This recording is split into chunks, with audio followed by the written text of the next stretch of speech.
The Columbia Broadcasting System and its affiliated stations present Orson Welles and the Mercury Theater on the Air.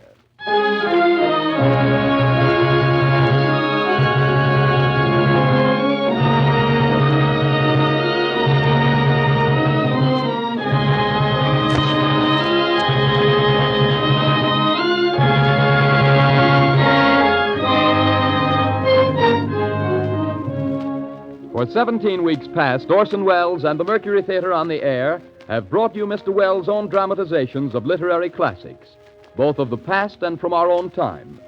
On all broadcasts but one, the presentation has been a single narrative.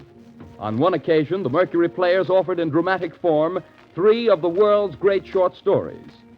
The success of that experiment led to nationwide requests for other brief narratives of contrasting emotional appeal.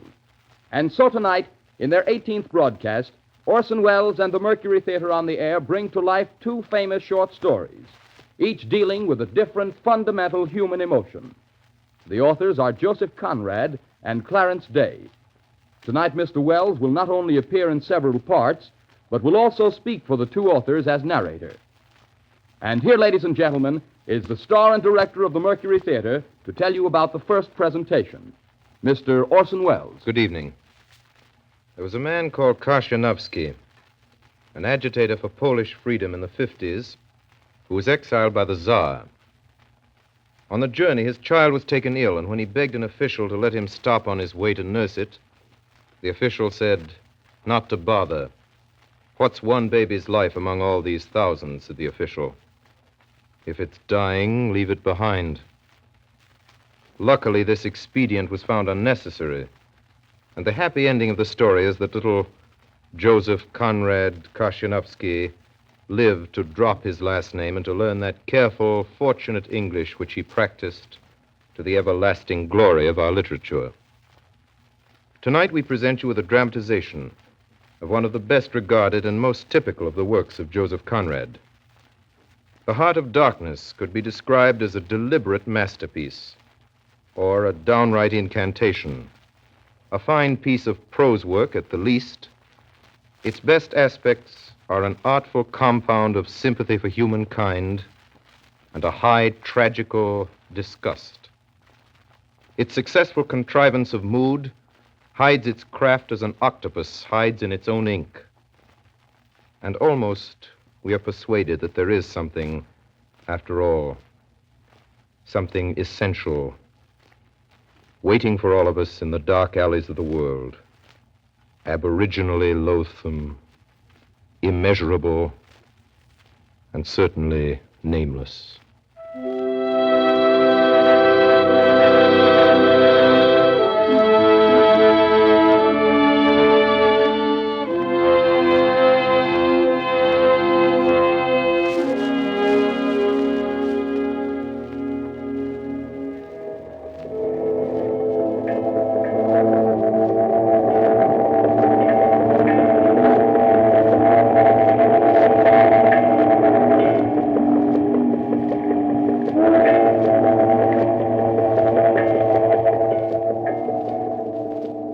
The yawl swung to her anchor without a flutter of the sails.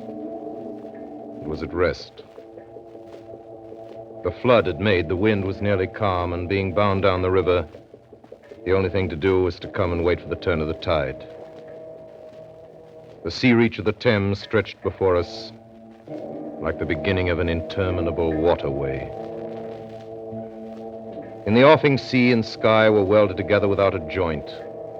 The air was dark above Gravesend, and farther back still it seemed condensed into a mournful doom, brooding motionless over the biggest and greatest town on earth. Then in the darkness, my friend Marlowe spoke. This also has been one of the dark places on the earth. His remark didn't seem at all surprising. Marlowe was a sailor. It was just like him. I was thinking of very old times when the Romans first came here. 1900 years ago. Some decent young citizen in a toga Perhaps too much dice, you know, coming out here to mend his fortunes. Land in a swamp, march through the woods, and in some inland post feel the savagery, the utter savagery that closed around him. All that mysterious life of the wilderness that stirs in the forest, in the jungle, in the hearts of wild men. It has a fascination, too, that goes to work upon him. You know, growing regrets, the longing to escape, the powerless disgust, the surrender, the hate. I don't know if I ever told you, I was in such a place once. There I met a man just like that. It was a long time ago. I had a job with a concern at the time, a trading society in Western Africa. One of their captains had been killed in a scuffle with the natives. They needed a man to replace him on one of the river boats, and they weren't particular whom they took. I left in a German steamer, and she called at every port on the way. It was 30 days before I saw the mouth of the big river. The coast was the edge of a colossal jungle, so dark green as to be almost black. The sun was fierce. The land seemed to glisten and drip with steam. Here and there, grayish-white specks showed up, clustered inside the white surf with a tin shed and a flagpole. And all around, the jungle.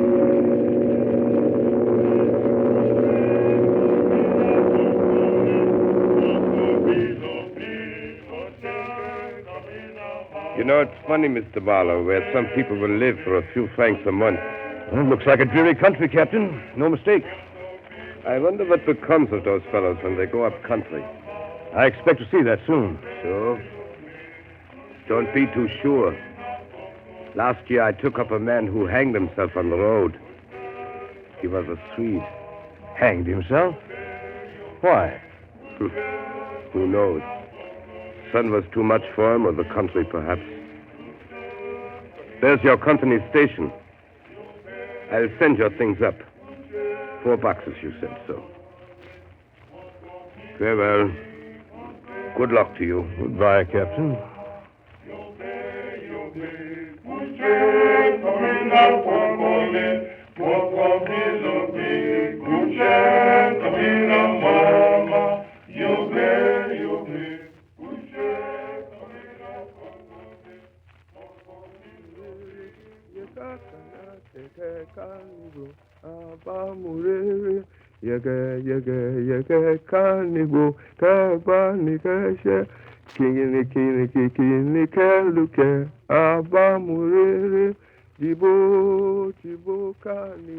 As I climbed up the steep hill to the company station, I met a white man in such an unexpected elegance of get-up that in the first moment I took him for a sort of vision. I saw a high-starched collar, white cuffs, a light alpaca jacket, snowy trousers, a clear necktie, and varnished boots.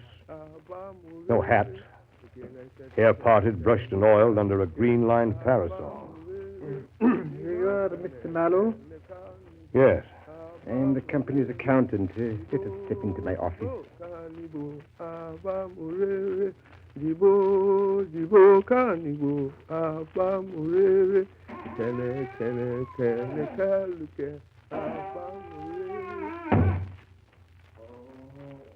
What's that? And don't disturb yourself.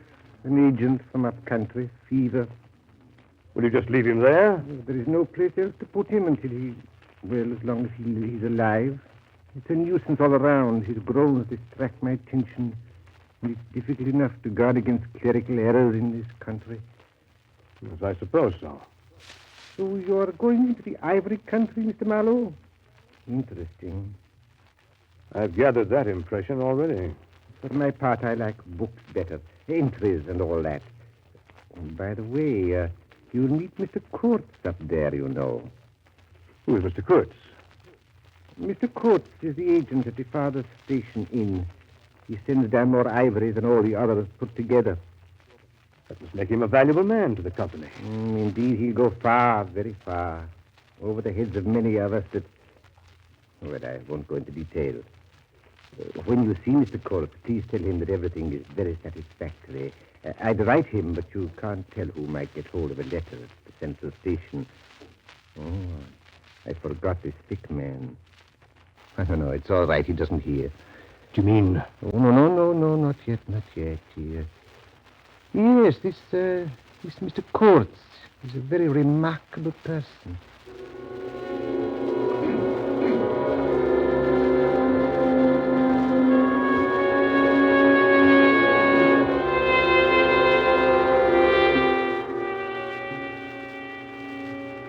Next day, I started for the central station, 200 miles inland. Paths. Paths everywhere, spreading over the empty land, through the long grass, through thickets, down and up chilly ravines, up and down stony hills ablaze with heat and solitude. A great silence around and above. On the 15th day, I came in sight of the big river again, hobbled into the central station. It was on a black water surrounded by scrub and forest, with a pretty border of smelly mud on one side, and the three others enclosed by a crazy fence of rushes. White men with long sticks in their hands appeared languidly from amongst the buildings. They made no effort to welcome me. In fact, paid no particular attention to my arrival, except for a casual glance. I walked up to the largest hut in the enclosure. How do you do? My name is Marlowe. Captain Marlowe of the riverboat. Oh, yes. You've been a long time coming, Marlowe. Your boat is wrecked, Captain. What did you say, sir? Wrecked. Her bottom was torn out on stones, and she sank near the south bank. But everyone behaved splendidly. You will have to fish her out. It will be some time before you will be able to make the trip up the river. Some months, in fact. Why, that's unbelievable. You'll believe it when you see her. I want you to have a look at her and let me know how soon she'll be ready. Who are you, sir? I'm the manager here, the company's manager. The situation here is grave, very grave. I don't yet know who is dead and who is alive. And with the boat laid up, we don't know how things stand. But there are rumors, grave rumors, that a very important station is in jeopardy. And Mr. Kurtz, our manager, is ill. Kurtz? I think I heard his name down on the coast. Ah, so they talk of Mr. Kurtz down there, do they? They do?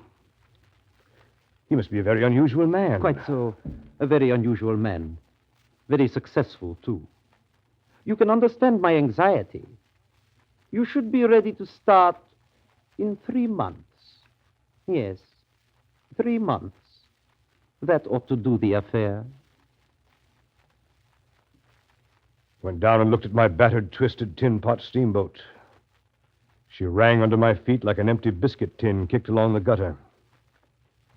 I didn't realize at the moment how accurately the manager had estimated the time required for the affair, as he called it. Weeks of waiting. Weeks of waiting for a box full of rivets to come up from the coast. And in those weeks, I saw the station full of white men with long sticks in their hands, strolling aimlessly about like a lot of faithless pilgrims bewitched inside a rotten fence. The word ivory rang in the air, with whispers and with sighs. You'd think they were praying to the great god Ivory. I've never seen anything so unreal in my life. One evening, I happened to be in the hut of the assistant manager. I noticed on his table a small sketch in oils representing a woman draped and blindfolded carrying a lighted torch. Tell me, did you paint this? Oh, no, that was painted by Mr. Kurtz in the station more than a year ago. Mr. Kurtz painted it while waiting for means to go to his trading post. Oh, Mr. Kurtz, eh? Mr. Kurtz is the chief of the inner station. Oh, he's a prodigy. He sends down more ivory than any of our other agents. Besides that, he's an emissary of pity and science and progress. And so So he comes here, a special being. So today Mr. Kurtz is the chief of the best station. Next year he will be assistant manager. 2 years more and... but I dare say you know what he will be in 2 years' time. You're one of the new gang, Captain. Oh, I know what I'm talking about. I have my own eyes to trust. You read the company's confidential correspondence. What do you mean? When Mr. Kurtz is general manager, you won't have the opportunity. Well, the rivets arrived just in time to make good the manager's prediction.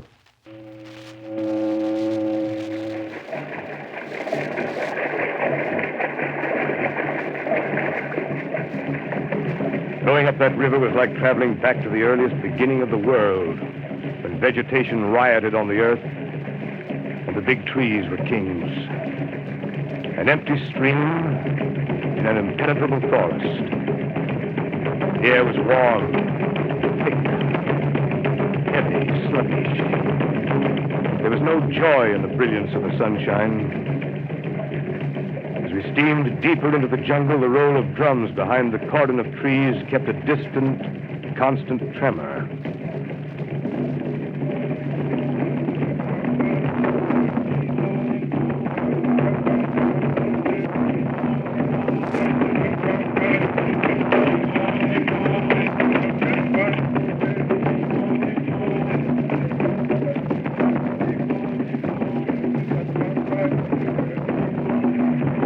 I had to keep guessing at the channel, watching for sunken stones that would have ripped the life out of the tin pot steamboat and drowned us all. And still the drums beat on behind us, ahead of us, on all sides of us. The steamer toiled along slowly on the edge of a black and incomprehensible frenzy. The prehistoric man was cursing us, praying to us, welcoming us. Who could tell? Not far below the inner station, we came upon a hut of reeds, an inclined and melancholy pole with the unrecognizable tatters of what had been a flag of some sort flying from it. The manager and I, who went ashore, found a flat piece of board with some faded pencil writing on it.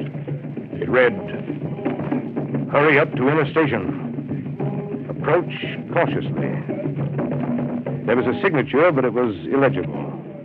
Not Kurtz. A much longer word. What do you make of it, Captain?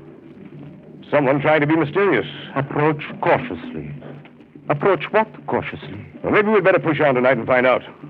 We're only 8 miles from Kurtz now, aren't we? 8 miles of dangerous river. The sun's getting low. After this warning, I prefer to approach the station by daylight. But Kurtz may need us. He may be in trouble. I hope not. It wouldn't sit well with the company if something happened to Mr. Kurtz before we reached. Is your only concern what the company thinks? Just what do you mean? How about Kurtz? Don't you want Kurtz to come back? Why, Captain Marlowe, what an extraordinary notion. Of course, we want Mr. Kurtz to come back. Such a remarkable man.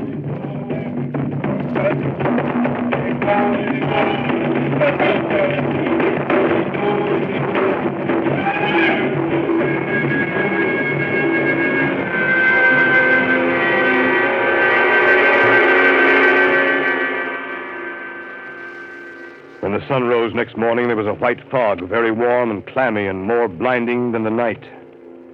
It stood all around us like something solid. At 8 or 9, perhaps, it began to lift as a shutter lifts. We had a glimpse of the growing multitude of trees, of the immense matted jungle with the blazing little ball of the sun hanging over it. At last, the opaque water, still and treacherous, was dimly visible from the wheelhouse where I stood beside my pilot. The company men, their alpaca suits whiter than the fog, stood on the deck below me.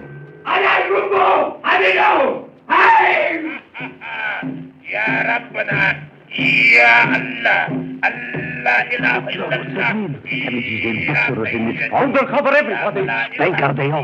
No, it's tonight. They're all around us. Oh, Captain! Yes? Can't you get us on the way? It's the natives of the rocks. Take your choice. Ride the river, Captain. They'll board us if we stay on shore. Lie below. Even the chain. Steam ahead. Watch those eddies, pilot. Watch, Captain. Half steam below.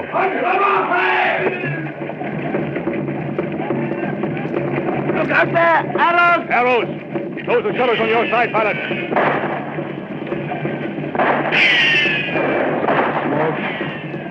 Keep it straight, pilot. Stay below. Stop firing. Fools. Wait. Here's something that will do more than your confounded guns.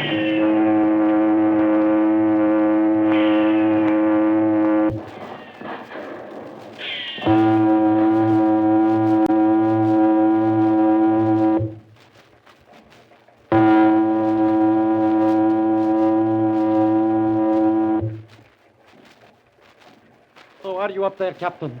All right. Well, thanks to your target practice, Well, we beat them off. you beat them off. The steam whistle beat them off. The gun smoke nearly wrecked us. Captain Marlowe, you behaved admirably. Everyone behaved admirably. A credit to the company.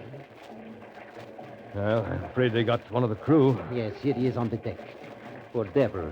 He's got an arrow sticking through his chest. Give me a hand with this arrow. Steady there. It's got a steel tip. Strange. There's no steel in the Belgian Congo. I wonder if by any chance Mr. Kurtz.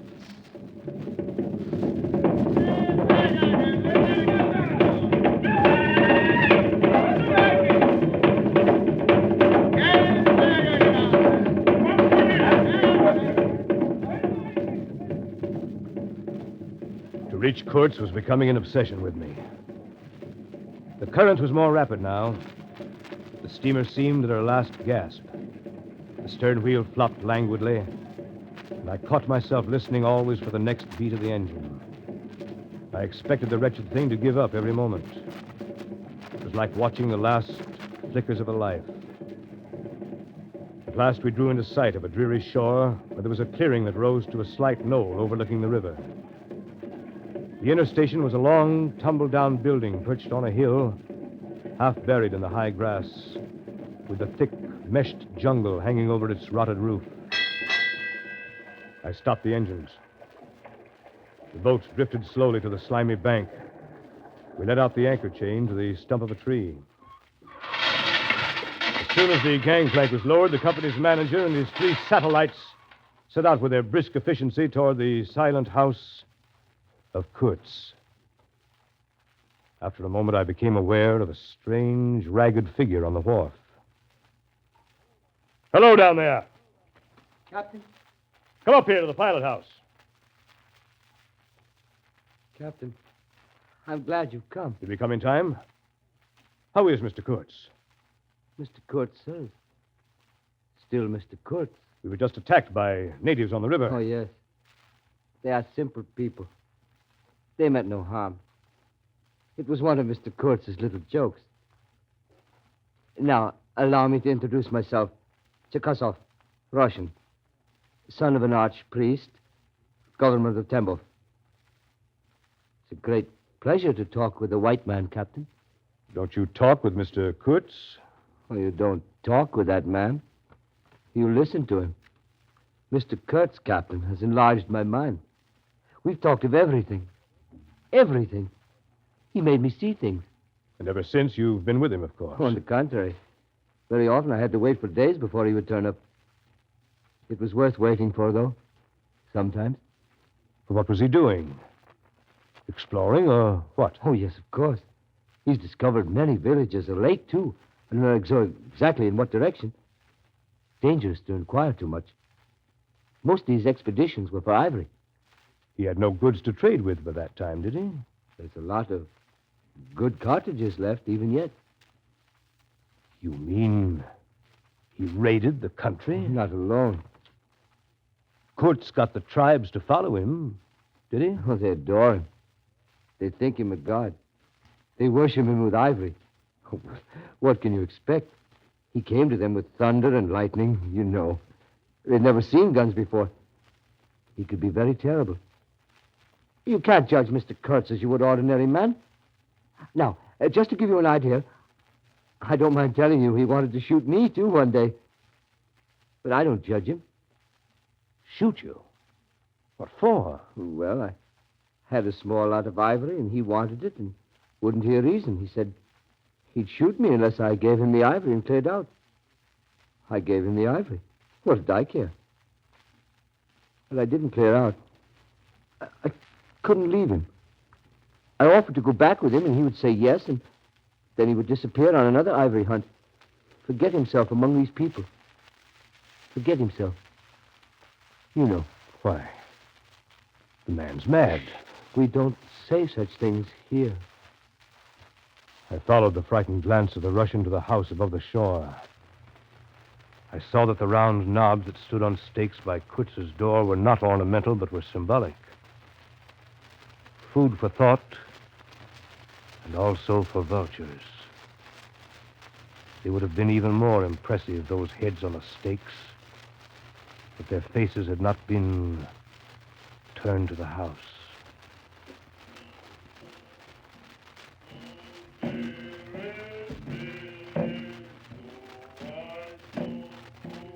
Suddenly, round the corner of the house, a group of natives appeared, as though they had come up from the ground. They waded waist-deep in the grass, in a compact body bearing an improvised stretcher in their midst. Now, at last, I was to see Kurtz. Behind the stretcher, two of the agents carried his arms. 2 shotguns, a heavy rifle, and a light revolver carbine. The thunderbolts of that pitiful Jupiter.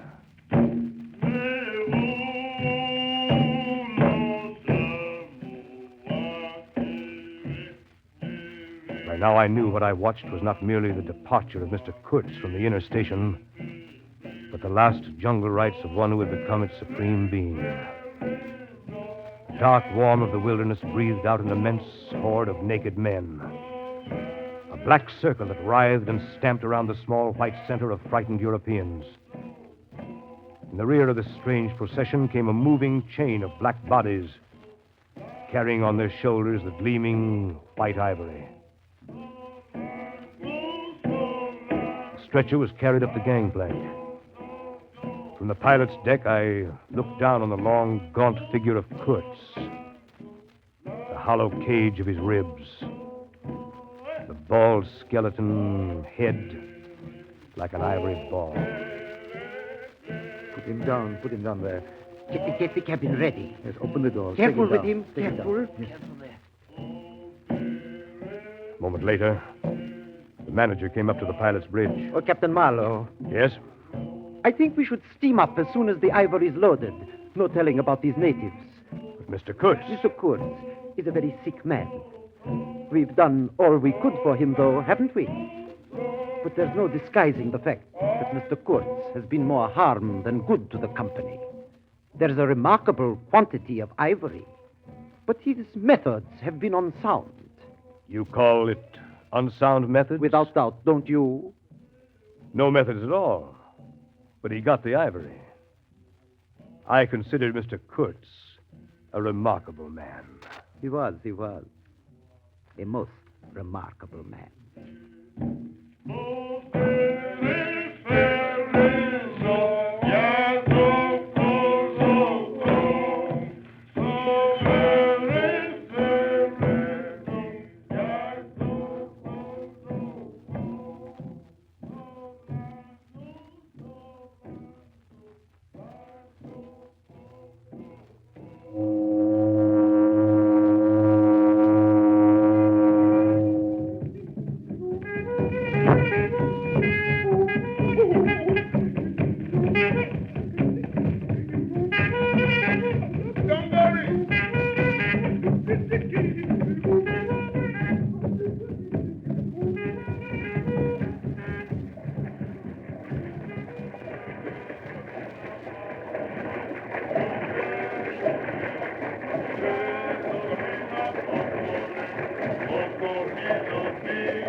So we swung downstream, and thousands of eyes from the jungle followed the splashing river demon, beating the water with its terrible tail and breathing black smoke into the air.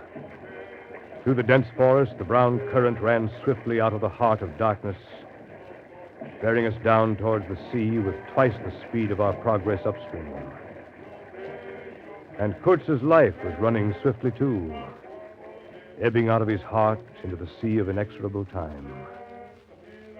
Evenings, when the boat was anchored and I was free from the wheel, I went down to Kurtz's cabin. On the third night, I found him weakening fast.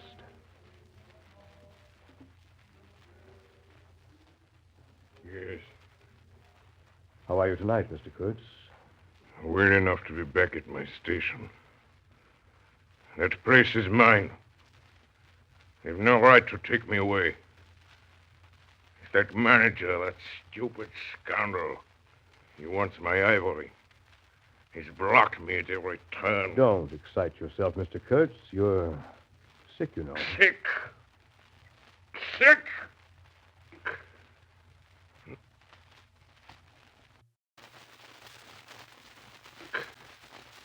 Not so sick as you'd like to believe. Never mind. I'll carry out my ideas yet. I will return.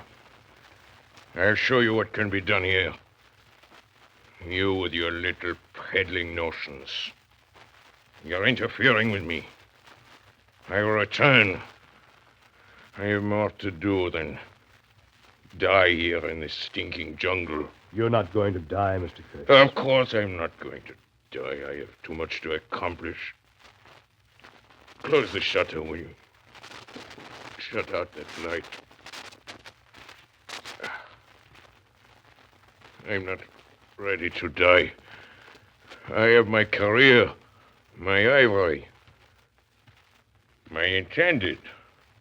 Intended? Have you not heard, Mr. Marlowe, my bride? She's waiting for me in Antwerp. I see. She's not the only one. The world is waiting for me. Kings will bow down before me. On the threshold, great things. You must be quiet now. That light. That light. Did you close the shutter, Mr. Marlowe? The shutter is closed, sir. Tighter, tighter. I can't stand the light. I tell you. You must show them you have in you something that is really profitable. The methods you use aren't important. I was driven. No matter. You must take care of the motives, Mr. Marlowe. Right motives, always. That's the thing. Very true, sir. It was the manager, that noxious fool, who drove me to it. He pried into my boxes when I was not looking. He destroyed me with the company. But I was the company. I was the company. I sent them more ivory. More ivory. That's what they wanted. Ivory. You must be quiet, sir. Ivory. That light, shut up. That light. There is no light, sir. It's the ivory. The ivory. Horror. Horror.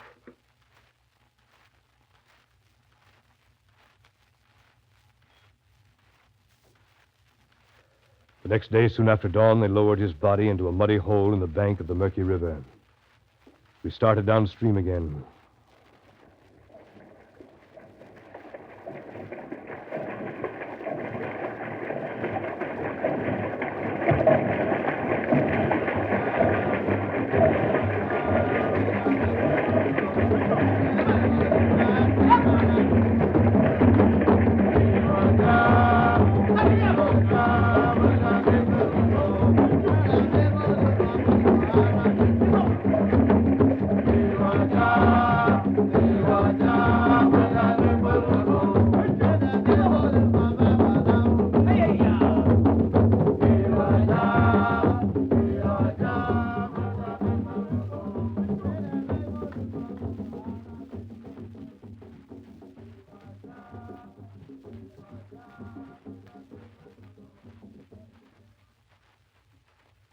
Among his belongings was a packet of letters and the photograph of a girl.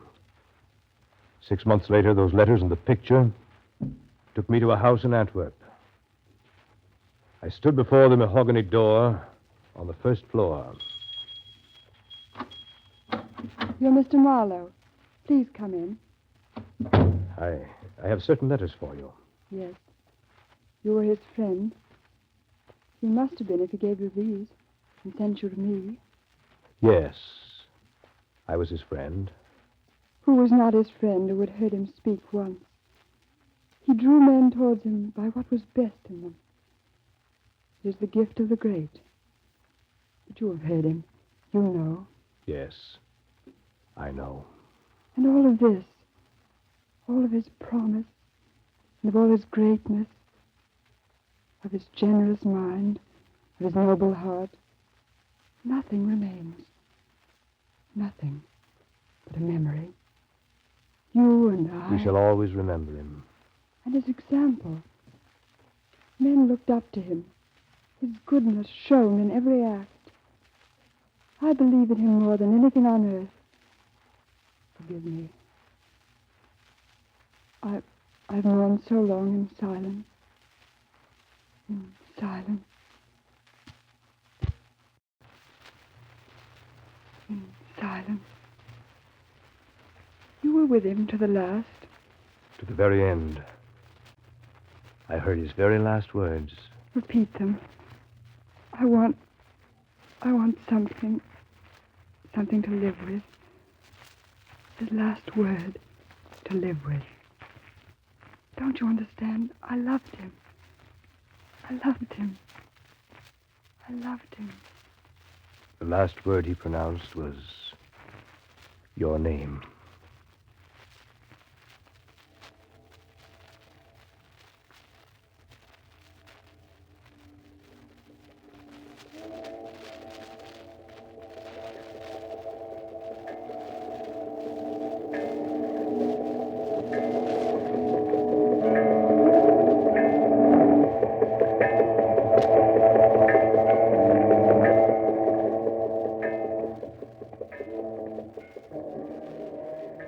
My friend Marlowe ceased. His story was over. Nobody moved for a time. Well, we've lost the first of the ebb. I raised my head. The offing was barred by a black bank of clouds, and the tranquil waterway leading to the uttermost ends of the earth flowed somber under an overcast sky and seemed to lead into the heart of an immense darkness.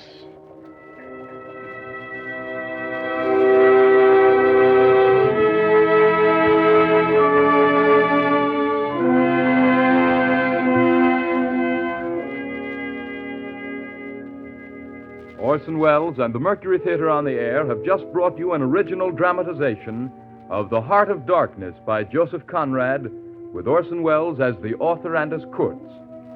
The program will continue in just a moment with the presentation of another world-famous story. This is the Columbia Broadcasting System.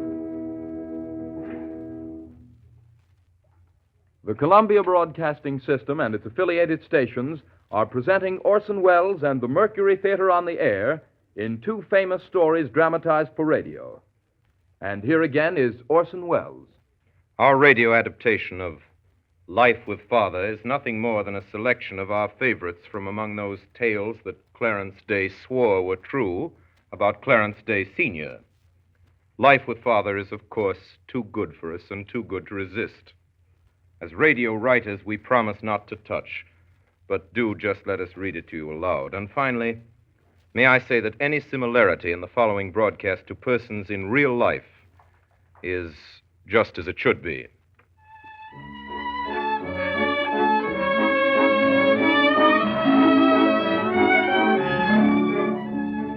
Up to the late 1890s, we lived in one of the long rows of comfortable-looking brownstone houses on Madison Avenue. Father went downtown each morning on the 6th Avenue elevated, but Mother felt that horse cars were better. She didn't like the soot and cinders from the steam engine that pulled the 4-passenger cars, and the toot of the whistle made her nervous. No telegraph poles were allowed on Fifth Avenue, but they stood in long rows on other thoroughfares. We had wires in our house, but they were good, honest, old-fashioned wires, and to make them work, we had to pull them, with none of this dangerous stuff called electricity in them. Electricity was too risky a thing to put in a home. All we knew about it was that there were electric batteries in the Eden Museum which could and did give anyone who paid 25 cents a shock. Telephones had been invented, but like most people, Father hadn't installed one. Messenger boys were quite enough of a nuisance, suddenly appearing at the door and expecting an answer, but they came only a few times a year, and a telephone might ring every week. Little by little, however, telephones came into use, and after about 10 or 15 years, in spite of still having misgivings, Father got one. It was put on a wall on the second floor where everybody could hear its loud bell from the first, I can assure you. It made trouble. I'm coming. I'll go. I'll answer the cursed thing. Hello. Speak up, can't you hang it? What is it? Who are you? I can't hear a word you're saying. I can't hear a blasted word, I tell you. Here, give me that telephone. You know you don't know how to use it. I will not give you this telephone. You let me alone. I'm trying to find out who the devil this person is. Hello. I say hello there. You hear me? Who are you? Hello. What's that? Oh, it's you, Mrs. Nichols. Yes, Mrs. Day's here. How are you? Oh, you wish to speak to Mrs. Day. Oh, very well, then. Wait a moment. Vinny, it's for you. It's Mrs. Nichols. Why don't you answer the telephone yourself, my dear? One day, a friend of mine, a girl who had moved to live in a settlement house downtown, telephoned to invite me to lunch with some visiting Russians. Father answered the telephone. Hello, yes? Yes, this is Mr. Day. Speak up, hang it. Don't mumble at me. Who are you? What? Come to lunch. I've had lunch. Next Friday? Why, I don't want to lunch with you next Friday. No. Where? Where do you say? In Rivington Street, the devil. Yes, my name is Clarence Day, and I told you that before. Don't repeat. Lunch with you in Rivington Street? Good Lord, I never heard of such a thing in my life. Russians? I don't know any Russians. No, I don't want to either. No, I haven't changed. I never change. What? Goodbye, madam. Blast. I think that was a friend of mine, Father. A friend of yours? Oh. Well, it sounded to me like some impudent peddler's wife this time, arguing with me about lunching with her somewhere down in the slums. I can't stand it, that's all I have to say. I'll have the confounded thing taken out.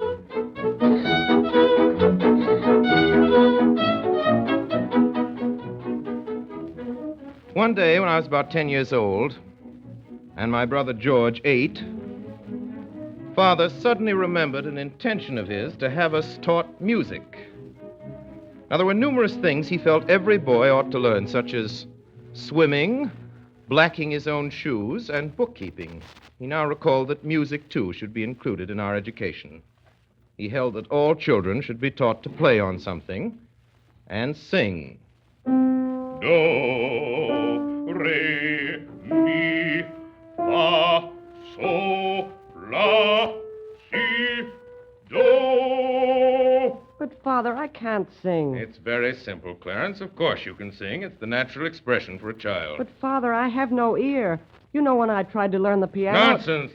Now, here. Listen to this scale. Do, re, mi, fa, sol, la, ti, do, re, mi, fa, sol, la, ti, do. Now, you sing it. I'll accompany you. But, Father, I can't sing. Nonsense, my boy. What do you know about what you can or can't do? Just do whatever I tell you, and you'll be all right. Now, do, re. Once again. Do. No. Do. I'm sorry, Father. I don't understand exactly. Don't understand what? It's perfectly simple. You just sing now. Do, re. Follow me. Do, re, mi. But, Father, you see your voice matches the piano. I don't know how to make mine. All right, then. Try to learn one note at a time. If you can't sing the whole scale, just sing do. Do, again. Do. But, Father, it doesn't mean anything. Do. It's a note, don't you understand? A note in music. Try again now. Do. Do. Do. Why, Claire, what are you doing? What am I doing, Vinny? Can't you hear what I'm doing? I'm trying to teach your oldest son to sing. But, Claire, can't you hear how it sounds? Will you please go away, my dear, and leave me alone with my son? If his voice is painful to you, go away. You can't hear it. But, Claire... Dash it, I will not be interfered with. I'm sick and tired of being systematically thwarted and hindered in my own house. Shan't stand it another moment. Think I can't teach him? You teach him. You'll only have to come right back down again. The soup's being put on the table. I don't want any dinner. Oh, Claire, please. It's oyster soup. Don't want any.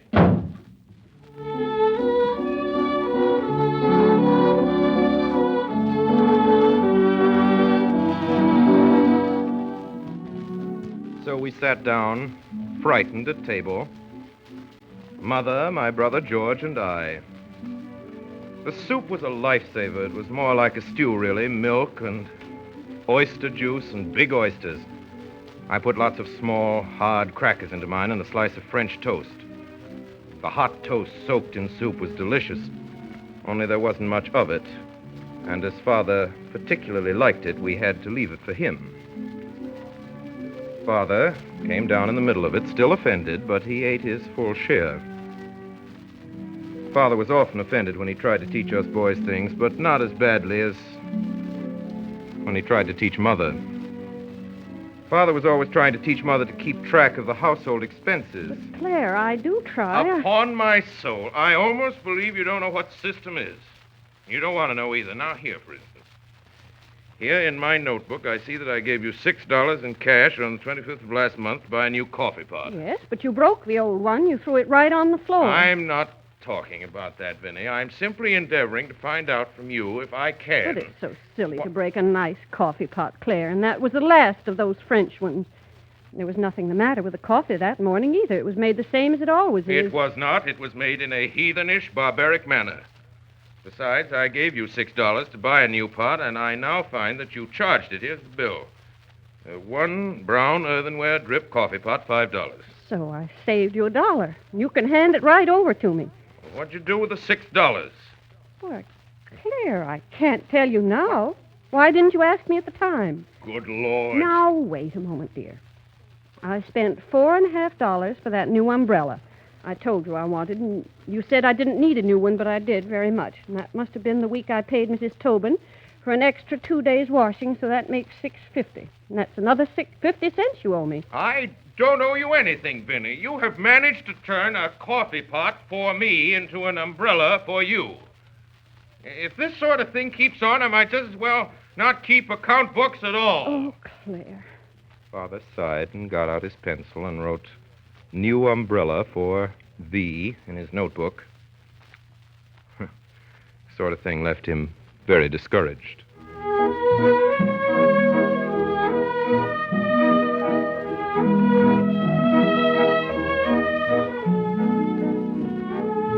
Father got annoyed with us when he didn't stay well. He usually stayed well himself, and he expected us to be like him and not to faint and slump on his hands and thus add to his burdens.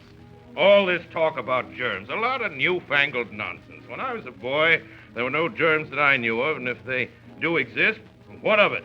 I'm as healthy as they are. If any blasted germs want to have a try at me, bring 'em on!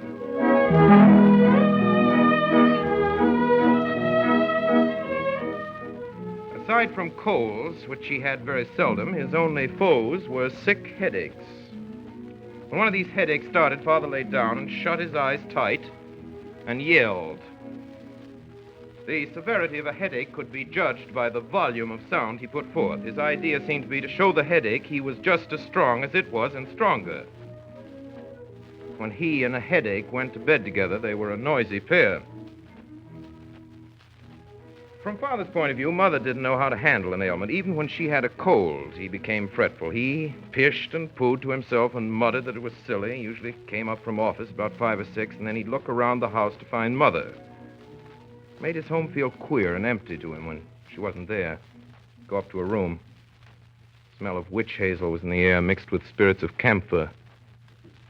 On the bed, huddled under an afghan, Mother lay still in the dark.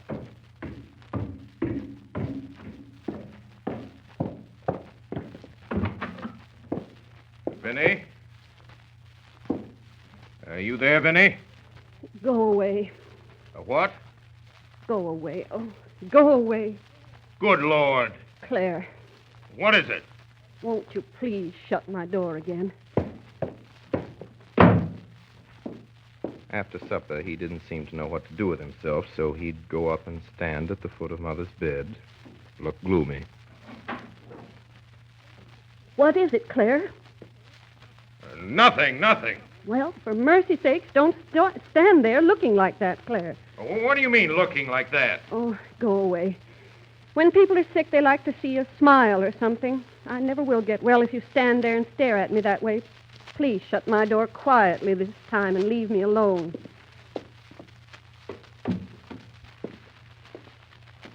Father came downstairs. He looked more cheerful. Well, my boy. Mother's all right again. She isn't out of bed, but sounds much better this evening. She isn't out of bed, but sounds much better this evening.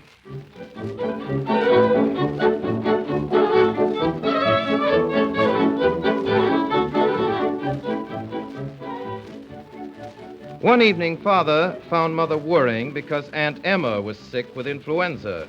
Oh, pooh. There's nothing the matter with Emma. You can trust people to get any ailment whatever that's fashionable. They hear a lot of other people having it, and the first thing you know, they get scared and think they have it themselves. Then they go to bed and send for the doctor. The doctor? Oh, poppycock. Well, but Claire, dear, if you were in charge of them, what would you do instead? Cheer 'em up. Cheer 'em up. That's the way to cure 'em. Well, how would you cheer them up, darling? I tell 'em, bah.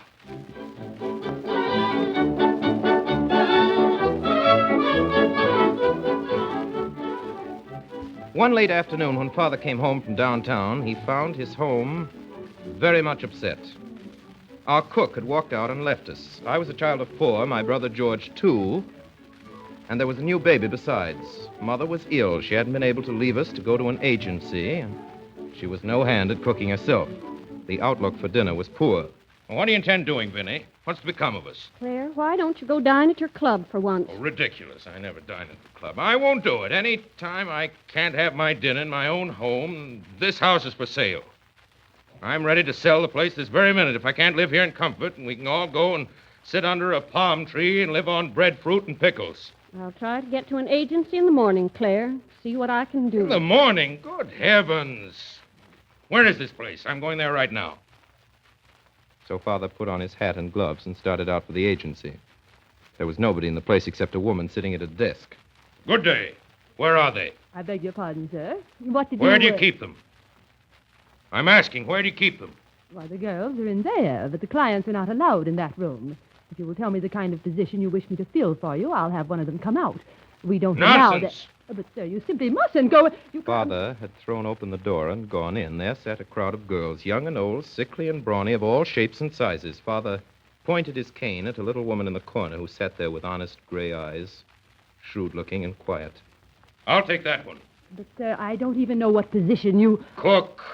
But Margaret doesn't wish to be a cook. She wants... You can cook, can't you? I did cook for one family once, sir. Of course she can cook. I knew at once she could cook. But if you're going to take her anyhow, whether she cooks or not, what day would you wish her to come, and will you please give me your name? Name? Why should I give you my name? Come on, Margaret. You come right home with me now. Goodbye, ma'am. Margaret followed Father back, and he set her right down to the kitchen to cook dinner. I don't know why people make such a fuss about engaging new servants. It seems simple enough to me. And it was, too. Margaret stayed with us 26 years.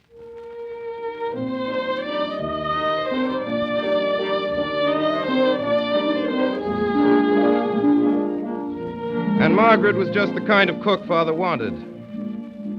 Lots of cooks can do rich dishes well. Margaret couldn't, but she cooked simple, everyday dishes in a way that made our Mouths water. Father said her apple pies were the most satisfying he ever tasted. Her warmed-up potatoes were so delicious, he used sometimes to make a whole dinner of them, yet even Margaret sometimes miscalculated. A large, royal-looking steak would be set before Father, which upon being cut into would turn out to be underdone. Father's face would darken with disappointment. He would raise his foot under the table and stamp slowly and heavily 3 times on the rug.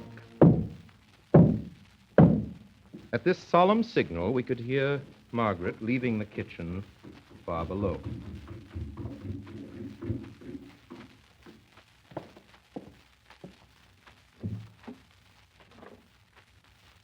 Margaret? Yes, Mr. Day. Margaret? That steak. Oh, the Lord bless us and save us. She would then seize the platter and make off of it to better it the best way she could. Father would gloomily wait and eat a few vegetables and pour out a fresh glass of claret. But sometimes a dish came up that was so perfect that Father's face would crinkle with pleasure, and with a wink at us, he would summon Margaret.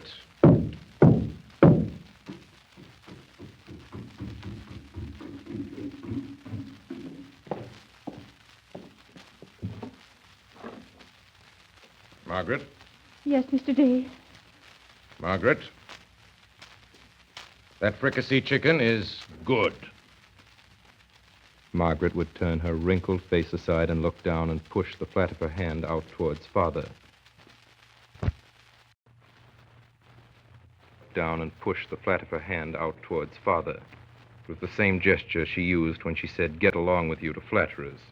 She couldn't say that to Father, but she would beam at him and turn and go out and stump back down the dark little stairs without ever a word. In the end, Father had to get used to another cook because Margaret died. But often at meals, Father talked of how good her things always tasted.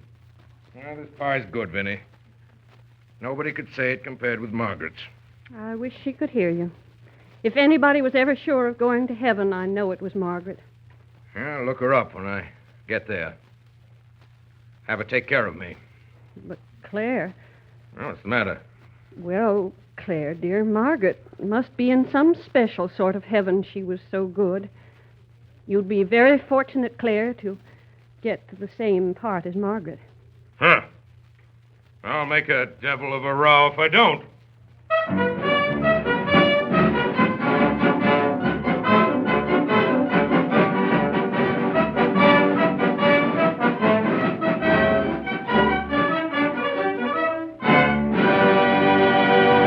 Tonight, the Columbia Broadcasting System has presented the 18th Weekly Hour featuring Orson Welles and the Mercury Theater on the air.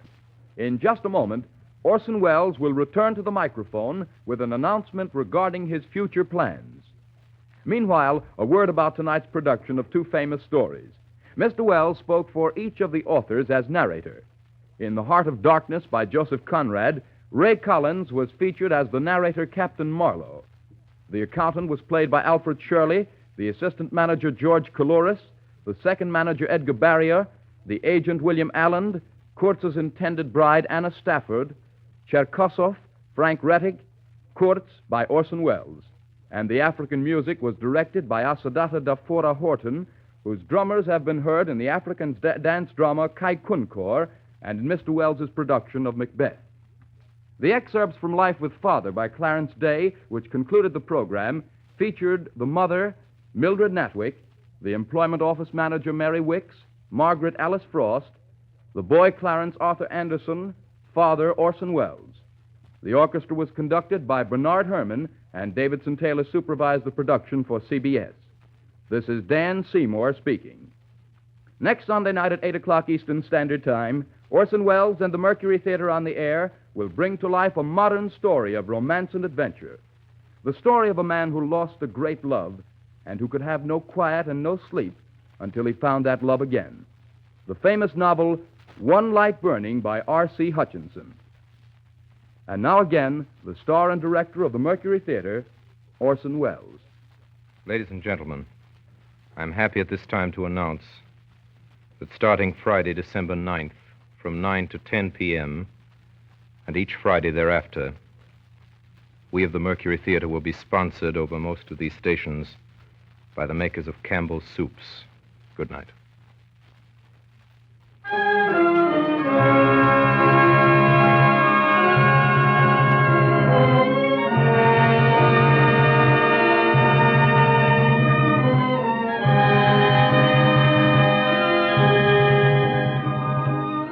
This is the Columbia Broadcasting System.